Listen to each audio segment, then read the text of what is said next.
More than 66 million American adults are living with a parent, grandparent, or older sibling. That's according to the Pew Research Center, and that number has quadrupled since 1971.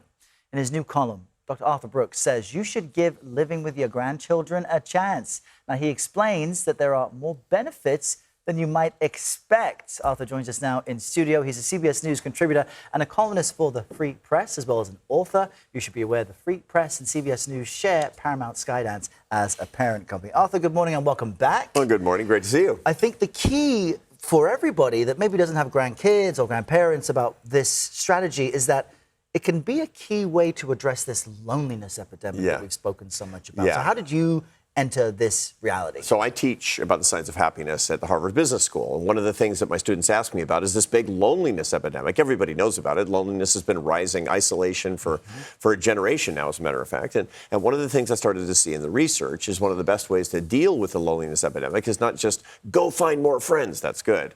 It's actually get closer to your own family. We've been family fragmenting now for 3 generations, people moving further and further and further apart. So buck the trend to get together. And I found that, for example, it's great for grandkids to be near their grandparents. They have higher cognitive development.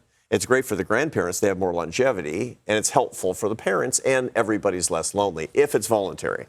So I've been looking at this research for a long time. If it's an involuntary thing because somebody's suffering hard times or whatever, it can be really tough for everybody. But if it's voluntary, it's a great blessing for everybody. So I was looking to the data, and I've been recommending this to everybody. And then reality hits you. Then reality hits me because... So you get checked on your own research by your own family. How did that unfold? Well, so my kids, now in their 20s, started having kids pretty young.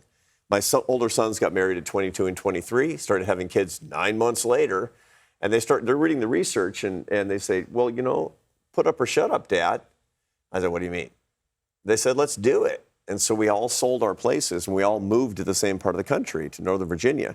And 2 of the families, we moved into one big house, 3 generations, and another family right up the street. So what about the chaos, the overlap, the noise, the frustration that it's the best thing ever. Here's the thing. See, when my kids were little and they'd have these tantrums, it was the worst. And now when my grandkids have tantrums, it's just completely hilarious.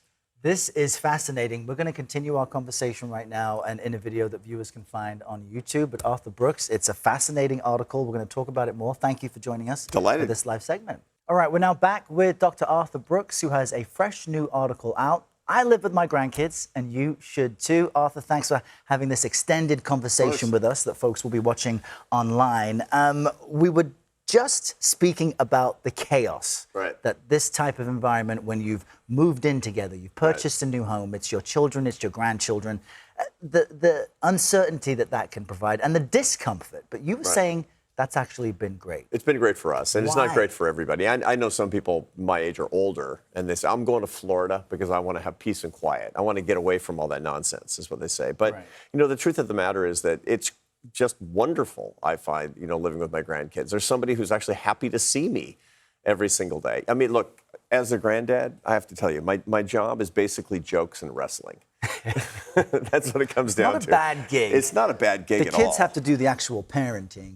But you were also saying there's measurable scientific benefits to this. And this statistic jumped out at me that older people living in these settings with their children and grandchildren face a 40% lower mortality risk. And I mean, it could literally save lives. Well, at least it's going to extend lives, and so it's a longevity hack. Actually, living with your kids and grandkids, especially with your grandkids. It's also really good for the cognitive development of the grandchildren. You find that grandchildren who are being raised by multiple generations do better in school, are better behaved, and perform better as they get ready for college. That's actually a really good thing for them. Now, again, there's some caveats to it. It's not for everybody. You can have a bad mix of personalities. There's some parents and kids who they just wouldn't get along, or there's just too much friction. There are other cases where it's not voluntary. You know, if you have to move in because of hardship, because, you know, your adult child lost his job and is in the basement, and that creates a whole lot of tension. This has to be voluntary and based on love. It has to be the kind of thing that we're all in for. This reminds me of the family dynamic a lot of people found themselves in during the pandemic. To your point, this forced cohabitation, either because people couldn't find work or it was safer or more convenient. How... That was hard for a lot of people. And for some people, devastating and made their mental health decline. So how can people assess their life and maybe they don't get challenged by the kids the way you were, and they say, all right, Dad, you're doing the research, let's do it. But how can people calculate this for themselves to see if this might actually work? Yeah, well, one of the ways to do that is to be considering really carefully what kind of relationship do we actually have. And the most important part of this relationship is the grandparents not being heavy-handed.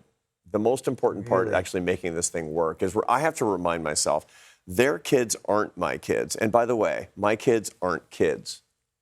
They're adults. Yeah. Furthermore, you know, when I'm living with my children, or at least one of my sons and his wife and their son, they're better parents than I was. They actually are. They're more competent. They're more knowledgeable. And so I kind of stand in awe of them. And so it takes this admiration and humility on the part of the oldest generation to make this kind of thing work, I have to say. Why does it work for the grandchildren? You would think, okay, more people around, that's better. But I was speaking about this with a friend recently, and we thought about our earliest memories of our grandparents. And for all of us, they tend to be generally positive because they're there, as you say, to wrestle or to give you treats or to spoil you.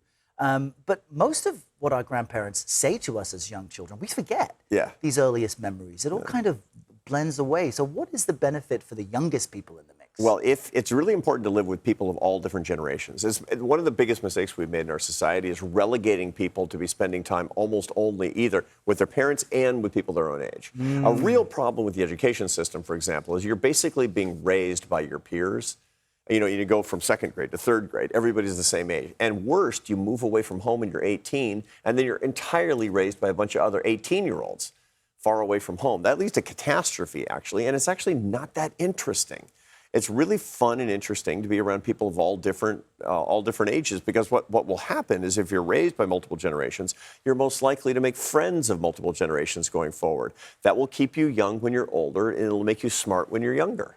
What was the biggest surprise? And even though you were steeped in the research and you knew the benefits, it must have been different living through it and still living through it now. But what was the biggest thing that you didn't expect? Yeah, well, when my kids were little, I just wanted peace. I just wanted peace in the home. I just wanted a little bit of quiet. And now I don't care. I don't care. I actually don't hear the yelling. It's the funny, and it's not because I'm deaf. I don't think I'm losing my hearing. Sure. But the truth is that it just doesn't. I have an equanimity that actually has come with age, and that's actually had a calming effect on me and on other people. Now, again, different strokes and different kinds of personalities, to be sure.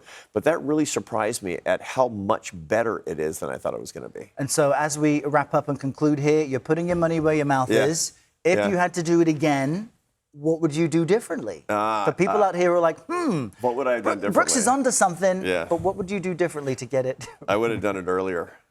I would have done it earlier. You know, I would have actually, you know, I've been looking at the research for a long time, and we kind of thought about it and the whole thing, but everybody's got to have their independence. I would have been the one to propose it probably 2 or 3 years earlier. How about that? Dr. Arthur Brooks, always great to chat with you. Thank you for my own signed copy here. His book, The Meaning of Your Life, will be out soon. Check it out. Doctor, we'll see you back here on the Morning News. Great to chat with you. You too.